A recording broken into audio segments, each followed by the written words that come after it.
wabarakatuh. Waalaikumsalam warahmatullahi wabarakatuh. Baik, halo teman-teman semuanya, penonton yang berbahagia. Sebelumnya perkenalkan, nama saya Muhammad Rahman dari kelas 12 kedua. Dengan bersama saya rekan-rekan saya ada Rehan, ada Boyu, Bintang, Adi, Dika, Riyadati, Faras, dan dengan Bapak siapa ya? Ya, dengan Bapak Wahyu Pamungkas selaku pemilik peternakan Warai Warai Sukses Farm. Nah, peternakan ini merupakan peternakan ayam boiler yang terletak di Kecamatan Kemranjen, Desa Kecila. Nah, ya seperti itu saja. Dan di sini kami sedang melakukan observasi dan juga kunjungan ke Warai Sukses Farm. Nah, baik. Sekarang saya akan langsung memberikan pertanyaan kepada Pak Wahyu, kepada Pak Wahyu. Nah, saya akan mulai dari pemasaran. Nah, Pak, kira-kira dari Warai Sukses Farm ini untuk pemasarannya itu targetnya biasanya apa, Pak? Kayak mungkin kayak penjual ayam potong atau mungkin langsung ke apa namanya ya, Pak? Langsung ke konsumsi lokal atau bagaimana, Pak? Kira-kira, Pak? Kalau saya kan bermitra ya dengan pemitra ayam. Jadi untuk masalah pemasaran saya tidak mengurusi bagian itu gitu. Soalnya itu urusannya kantor gitu. Urusan pemerintahan saya hanya di sini sebagai owner itu hanya memelihara ayam sampai sehat aja gitu. Sampai siap panen gitu. Berarti secara umum Warai Sukses Farm ini itu berbeda ya, Pak? Jadi kayak Ya, bisnis ke bisnis yang lain gitu ya, Pak? Ya hanya sebagai peternakan ya. Sebagai pembesaran ayam gitu. Ya sudah, itu saja. Lanjut. Baik, saya akan bertanya tentang siapa yang mengelola peternakan ayam ini. Yang mengelola peternakan ini saya, istri, dan dua orang yang APK itu. Jadi yang mengelola sendiri bapak sendiri. Ya. Dan selanjutnya ada berapa orang yang bekerja di sini. Yang bekerja di sini 2 orang untuk yang ngurusin ayam.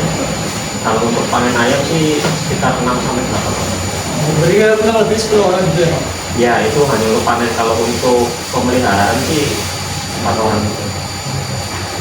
Lalu biasanya tugas para pekerja dibagi bagaimana?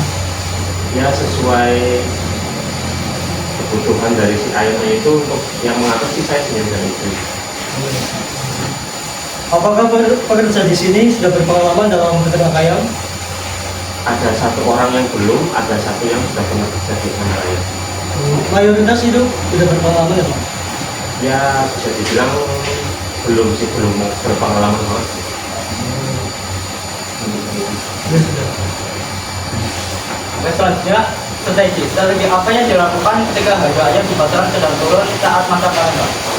Ya itu saya garis bawahi lagi, kalau masalah harga ayam naik atau turun itu bukan urusan saya sebenarnya ya. Kalau saya sebagai peternak kan istilahnya kontrak dengan kantor, dengan PT ayam itu. Jadi urusan naik harga turunnya ayam itu urusan kantor gitu ya.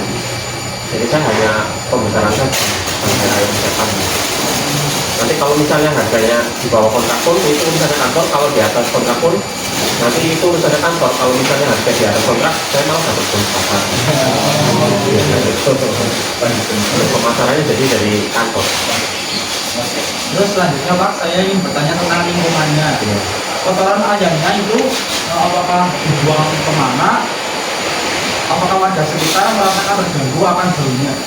Alhamdulillah sih hampir 4 tahun ini tidak ada komplain ya kalau untuk masalah bau. Soalnya setelah selesai panen, kotoran itu diambil oleh rombongan orang-orang yang terus ngambil kotoran ayam itu. Itu dalam waktu 12 jam aja itu sudah hilang kotorannya. Tenaganya itu sekitar 15 orang. Jadi selama ini berdiri belum ada kayak Yang komplain 1-2 kalau bau-bau sedikit sih ada. Cuman kan kita antisipasi dengan penyemprotan obat kayak gitu, dengan tetap dibolak-balik tiap hari. Jadi meminimalisir itu. Jadi alhamdulillah aman gitu. Baik, selanjutnya, saya akan bertanya ya Pak, masih terkait dengan lingkungan di sekitar sini.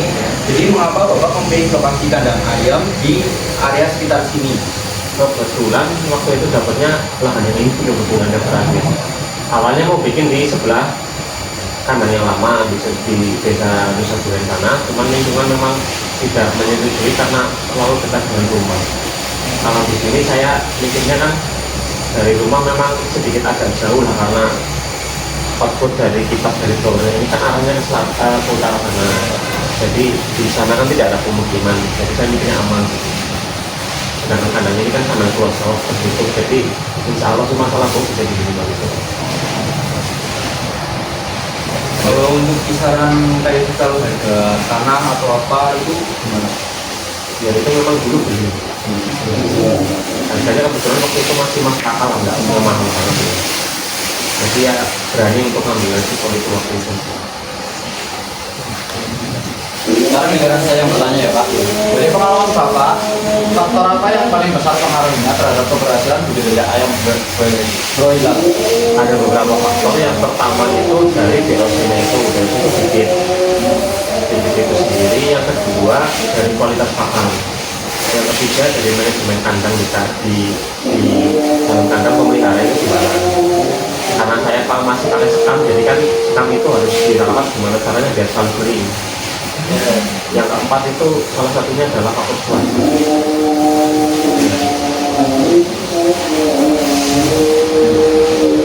Oke, bertanya kalau kan misal di pandang kan otomatis ada kayak peralatan misal kayak buat minum itu ya Pak. Ya, Nah itu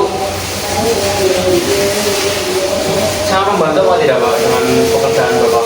sangat membantu. Malah itu alat yang utama untuk pembesaran ayam. Ya kita sebagai manusia ini hanya apa ya, mengatur, mengelola untuk ayam itu biar selalu terpantau kondisinya.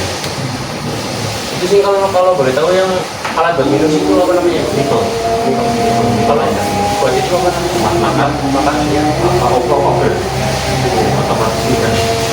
Obat itu otomatis tiap harinya. Otomatis. Tapi kalau ayam kecil dia pakainya yang itu dulu tuh, baby chick namanya. Oh yang dua itu Pak? Ya itu sampai 10 harian lah. Tapi oger turun itu dari 3 hari. Jadi dia udah turun untuk membantu biar ayam itu makannya nggak rebutan. Jadi bobotnya itu masing-masing bisa tercapai semua.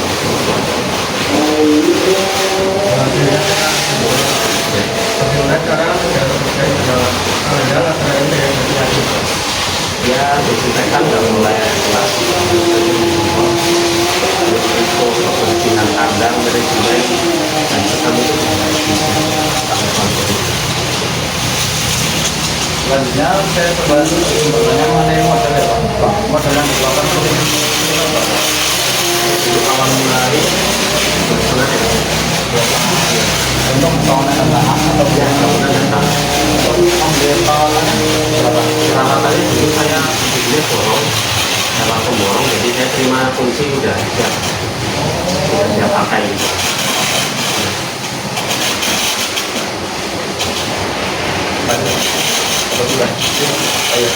Oke, baik itu saja pertanyaan dari kami Pak Pandio. Terima kasih atas jawaban dari Ininya Pak. Semoga untuk suara ini sukses Pak itu selalu lari selalu Pak.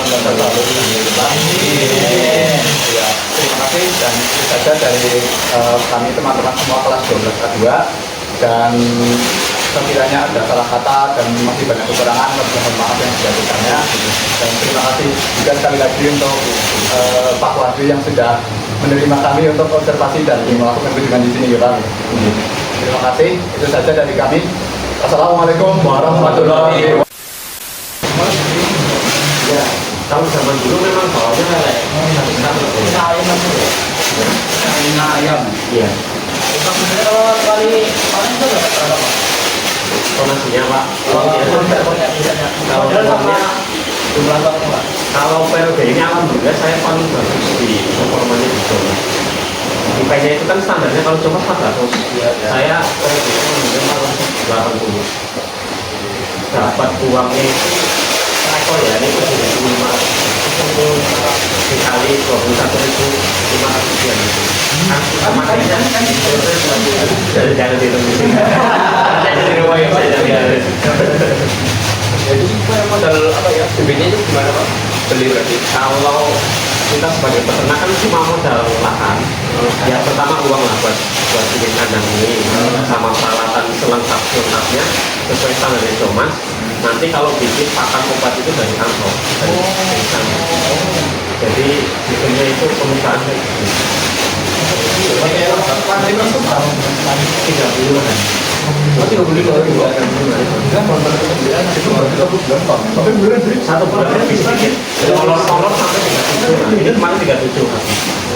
Tadi 37 tinggal bisa 500 dari kolor. Pernah rutin nggak? Rugi pernah ada cuma penyakit sih. Berapa kali? Kalau rutin berapa?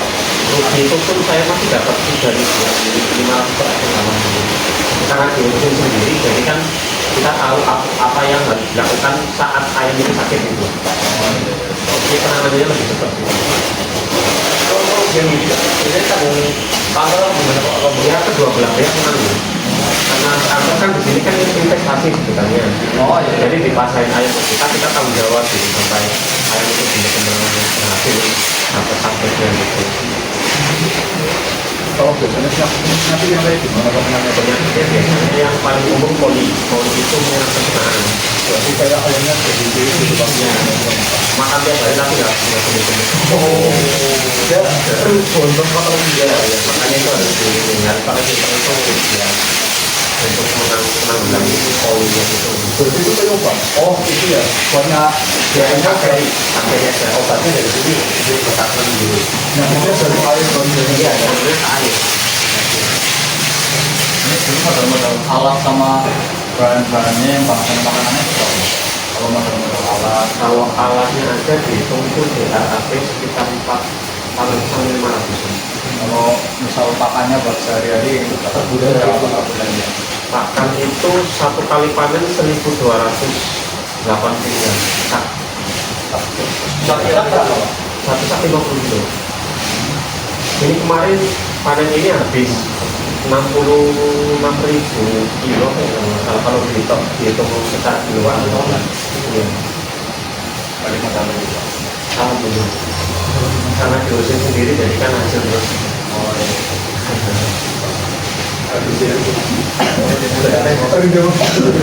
Coba Pak, coba Pak, kasih tips buat kita kalau misalnya kita mau Kalau mau main lagi gimana Pak?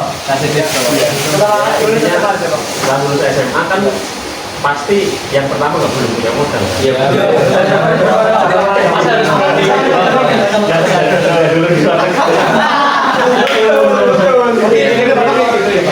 Enggak, saya dulu memang pernah keluar, cuman waktu itu setelah menikah saya di Brontos tahun, habis itu di Bekasi. Habis pulang, saya itu kan bukan sama keluarga. Alhamdulillah keluarga itu punya jaminan yang mencukupi untuk pinjaman sekitar 2 M per tahun. Jadi memang dibantu sama keluarga. Tahu Pak. Oke, makanya belum tuh. Ya itu Pak. Itu mau bilang ya.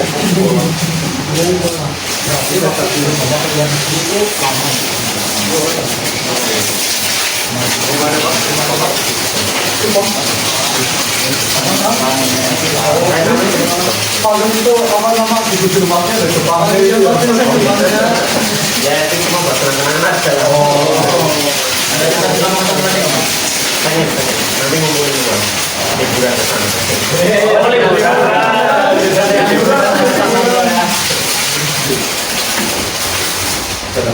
Aman gitu.